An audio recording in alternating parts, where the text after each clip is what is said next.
Aiboan. I listen to all kinds of music. That's an unique story to make a song. Yeah. Unforgettable moments of my Sri Lankan tour. Driving through the mountains and we're headed down to Brunico. Hari. Hey, sehr gut. What did you think of Sri Lanka in your image? Was it the one you expected or? I actually don't know how old you are. How old are you? Stuti. Fly with Yenu Balana. I dream about the winter in Berlin. I feel.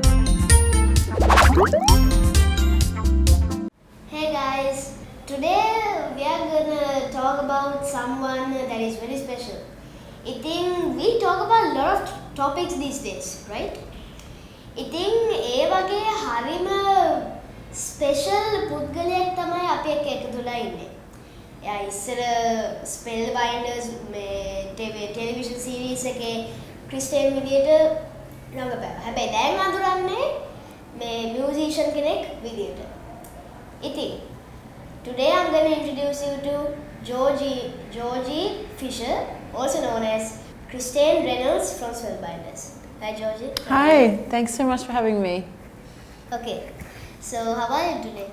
I'm great. I've had an amazing morning. I've been here at Whiteleaf Academy and enjoyed some beautiful performances and I'm feeling really good. How are you today? I'm fine too and really excited to do this interview. Me too.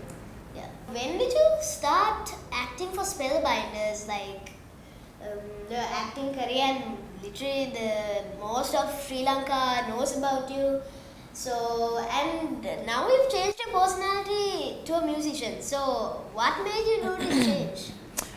Well, I started acting in Spellbinder when I was 12.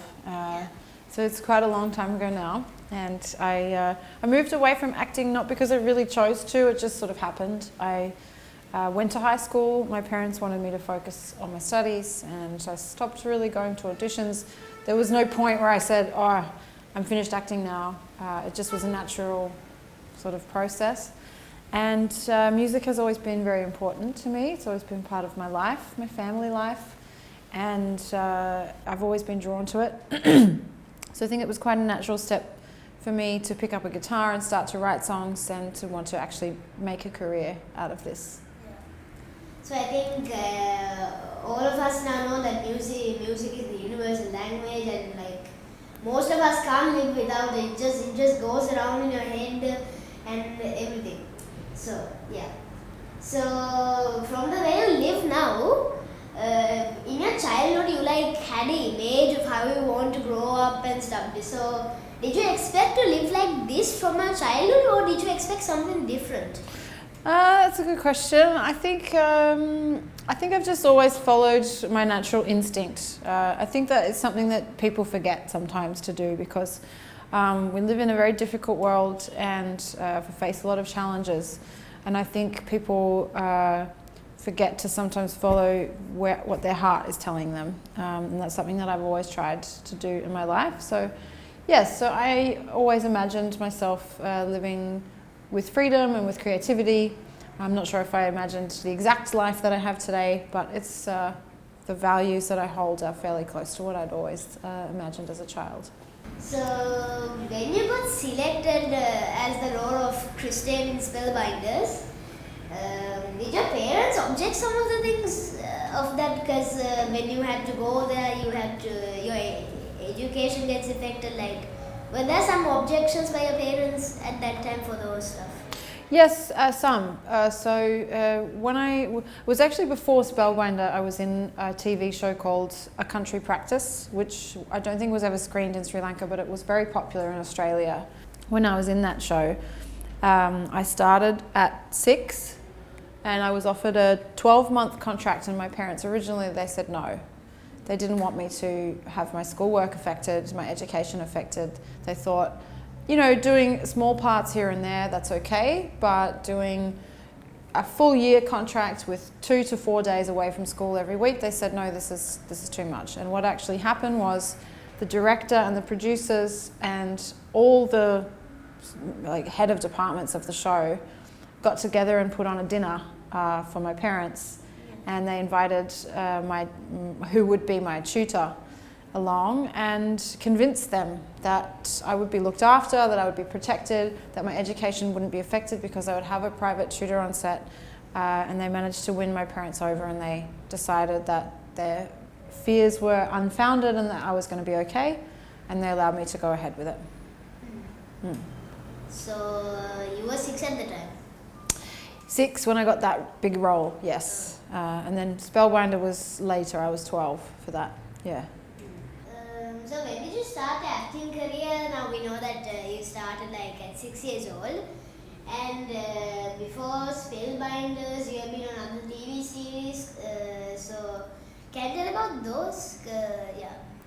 Sure, yeah. I mean, the major one that I did was The Country Practice, and that was about doctors. So it was a soap opera. I don't know, maybe you've heard of Neighbours or Home and Away. Those are the sort of popular soap opera shows from Australia. It was a similar show to that, and it revolved around a practice of doctors in the country. That's why it's called A Country Practice. And I played the daughter of one of the doctors. And that was a really fun show because I was on it for 2 years, so it was a longer shoot. So I became, you know, very, very close with the other cast members, and it felt like a family. There was a wombat. Do you know what a wombat is? Yeah? There was a wombat that was part of the cast, which was always fun. It was never the same wombat. They used to change it, but that was always a fun thing. And yeah, and when I was on that show, I got to do stuff like one time I rode in a helicopter above Sydney. The station helicopter took me up. I used to do appearances in shopping centres and things like that, meet with fans, sign autographs. One time I got to ride in a limousine. So these were all really, really cool, fun experiences that I'll always remember. Wow. It must have been good. I mean, going in a helicopter at that young of age, that's like a dream for us. Yeah, it was really cool. Yeah, really fun.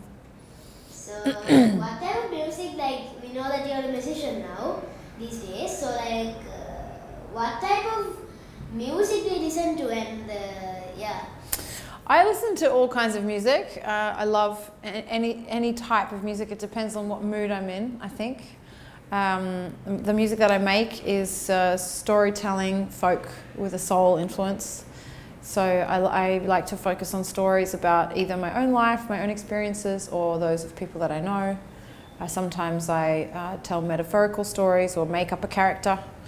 I love storytelling, which is why I like acting as well, and why I like TV series. It's just, I think storytelling is in its purest form, it's the oldest way of communicating amongst people, and a good story is something everybody can relate to. So I try to bring that to my music as well.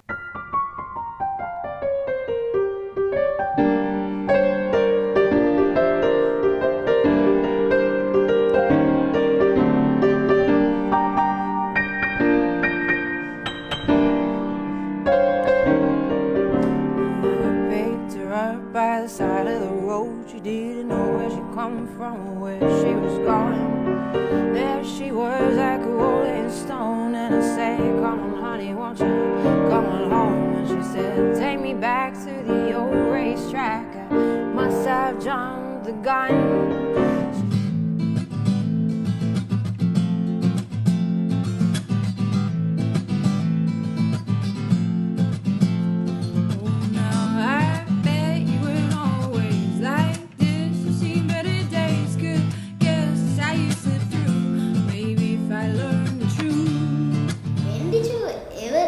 Started guitar in your life and started playing it? I think I was 10. I've come on and off with guitar. I haven't been consistent. I should be a lot better guitarist by now. No, but like the way you played in the academy, that was like magnificent. Oh, thank you, thank you. I mean, I guess I do okay. But yeah, I started when I was 10, and then I did it a couple of years, and then I left it for a while, and then I came back to it again. Yeah. So, what was the reason you left it a bit, the fingers hurting? No, I think it just depending on what was happening in my life. Sometimes it was prioritized and sometimes not. Yeah. Can you sing us a song then? Sure. You've got a guitar somewhere? Yeah. There's one behind you. Oh, there's one behind me. I'll sing you a little bit of a song. Hang on, is this in tune? More or less. I'm going to sing a little part of one of the new songs that I've written with my sister. And it's not released yet, but this is the song that we wrote about traveling around Europe and playing shows and festivals as we do. And it's called Winter in Berlin.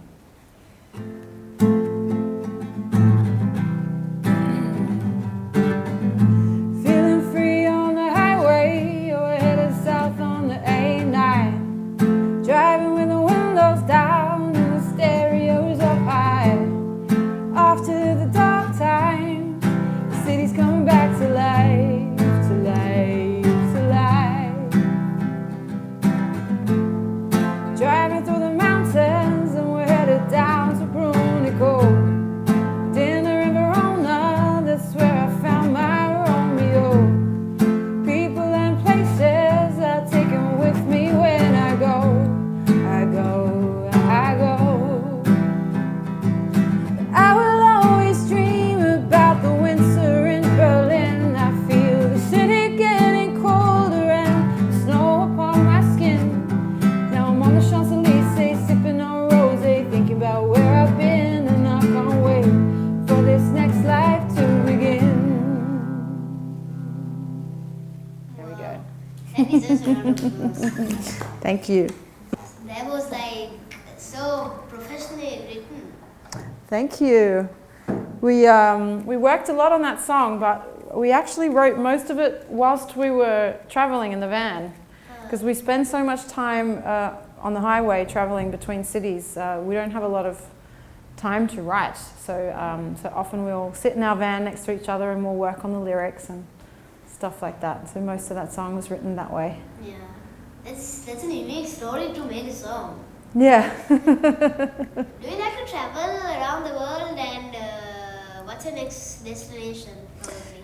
So after Sri Lanka, I'm going back to Germany, and I'll be touring again in the van with my sister for a couple of weeks or a month. We have an album release tour around Germany, which I'm really looking forward to. And then after that, we're taking a trip to Portugal. And my mum is coming over as well, so it'll be a nice family girls trip to Portugal together. Portugal is a good country. Yeah.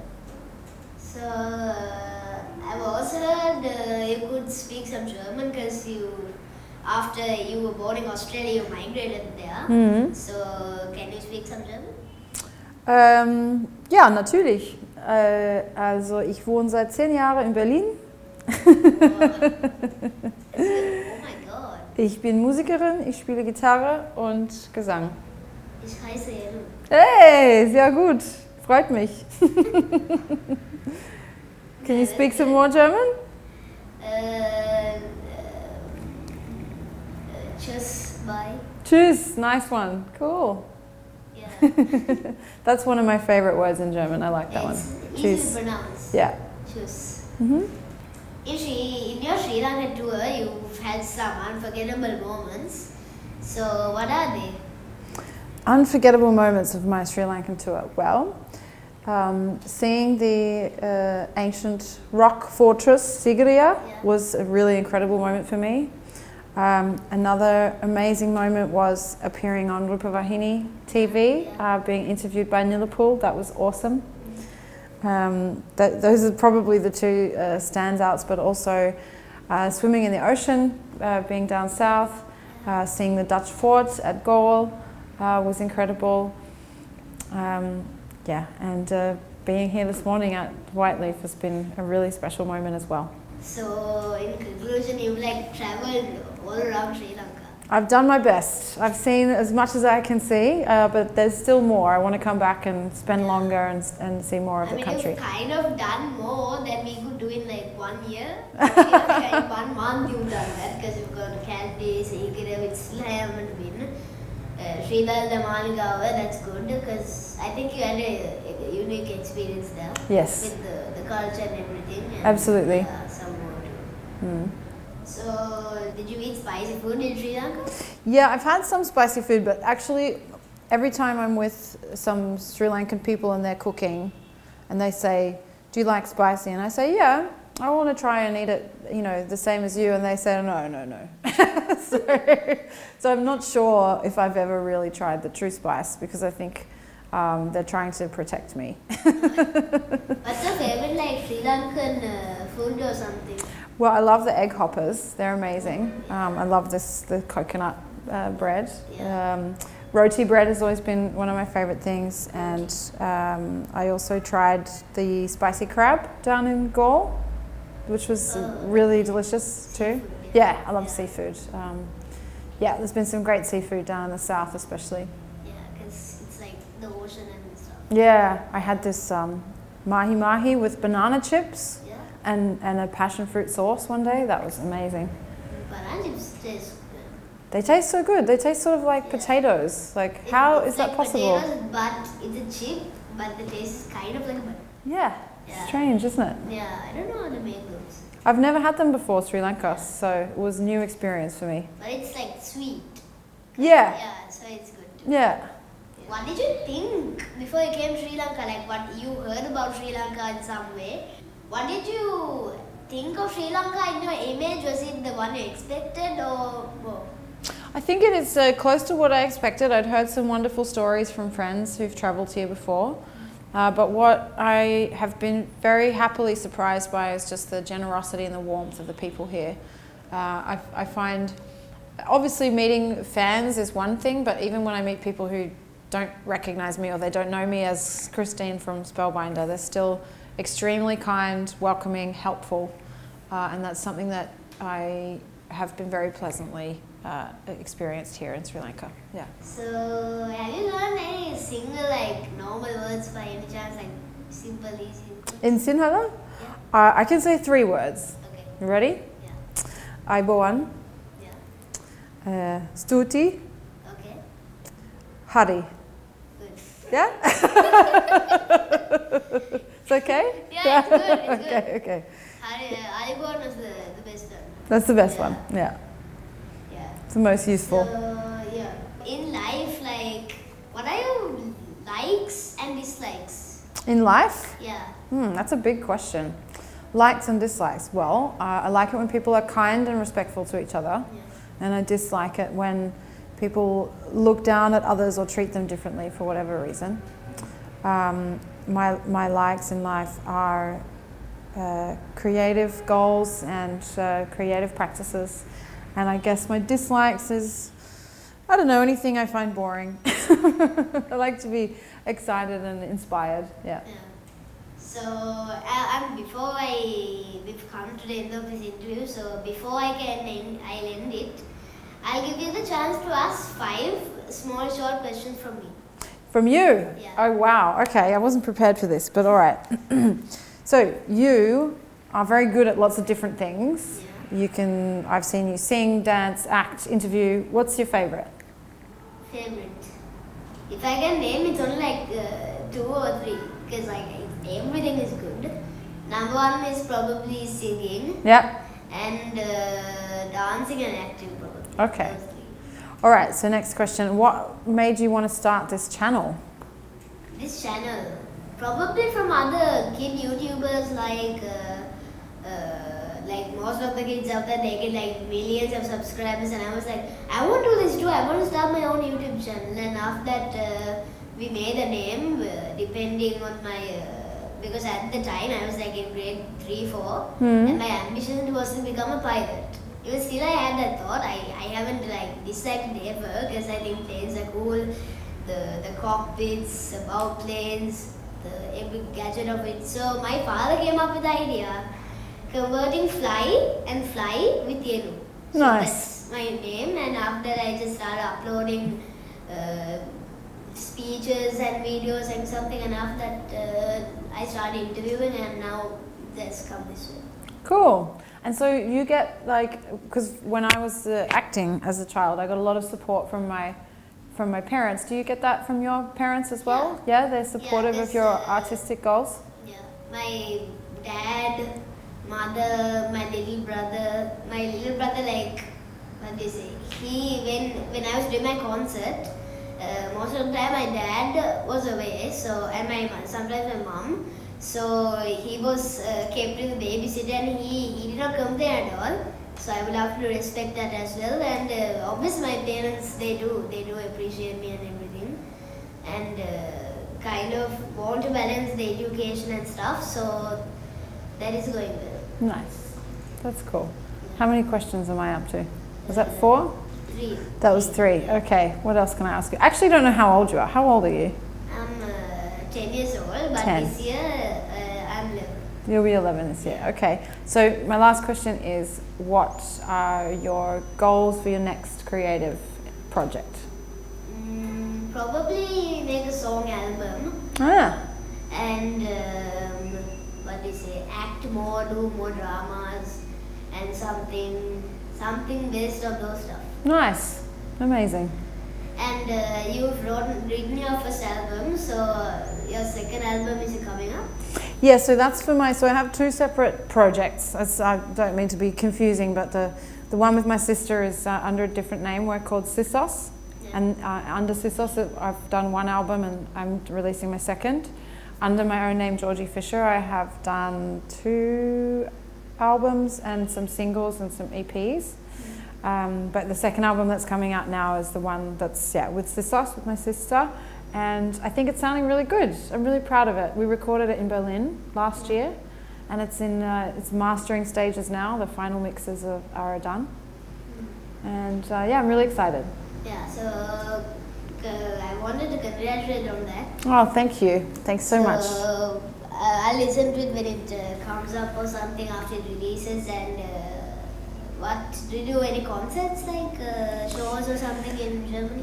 We're going to do a tour, an album release tour. It's I think 5 dates. So we're going to Berlin and a few other German cities. Yeah. Mm-hmm. So we've come to the end of our interview. So thank you, Georgie, Auntie, for spending this time with me, and wish you all the best for your future. Thank you so much. Thanks for having me. Yeah, it's been a pleasure. Okay guys, thank you, and don't forget to like, subscribe and comment, and thank you, bye. Fly with Yenu Balana.